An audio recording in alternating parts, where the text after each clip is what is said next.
Hey guys, welcome to this channel Hydra Speaks and welcome back to this another part of the JEE file series। तो अभी मैं JEE का एक question लगा रहा था PYQ फिज़िक्स में न्यूटन लॉज ऑफ मोशन का। उस क्वेश्चन में ये था कि एक बलून था जिसके अंदर हमने हीलियम गैस फिल कर रखी थी। अब उस बलून को जब हमने हवा में छोड़ा और उसके नीचे हमने थोड़ा सा मास लटका दिया तो वो किसी ए एक्सेलरेशन से ऊपर जा रहा था।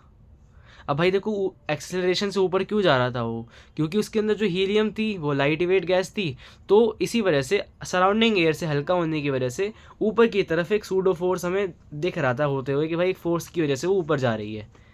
ठीक है, अब वो फोर्स लेट्स से एफ होगा, तो उस एफ फोर्स से बलून ऊपर जा रहा था।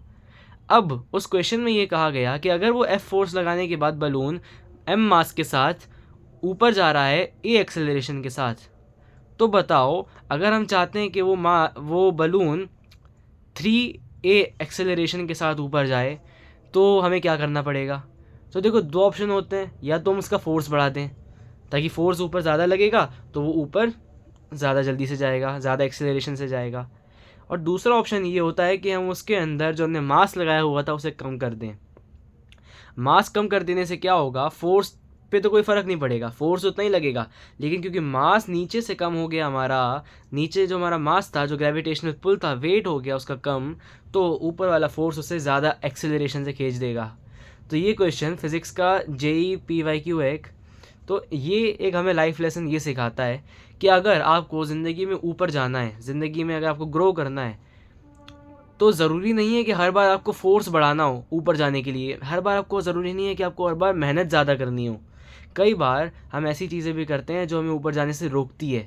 तो अगर हम उन रोकने वाली चीज़ों को ख़त्म कर दें, जैसे कि उस बलून के साथ हुआ था, उसके पास एम मास था, अगर हम एम मास को थोड़ा कम कर देते हैं तो बलून ज़्यादा जल्दी ऊपर जाता है।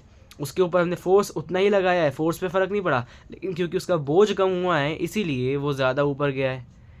यही बात हमारी ज़िंदगी में भी लागू होती है, अप्लाई होती है कि अगर हम किसी भी चीज़ में बोझ लेकर काम करते हैं तो हम शायद सक्सेसफुल ना हो पाए, लेकिन अगर हम उसमें बोझ नहीं लेते, बोझ कम कर देते हैं, तो उतनी ही मेहनत लगा के हम शायद मैं ये नहीं कह रहा कि गारंटीड हम ऊपर जाएंगे ही जाएंगे, लेकिन शायद हम उस चीज़ के अंदर सक्सेसफुल हो जाए। और अगर नहीं भी होते हैं तो हम सेटिस्फाइड रहेंगे कि भाई हमने मेहनत पूरी करी थी, हमने बोझ नहीं लेके करी है, हमने बोझ नहीं लिया है उस काम को करने में, हमने अपनी मर्ज़ी से अपने मज़े से किया है।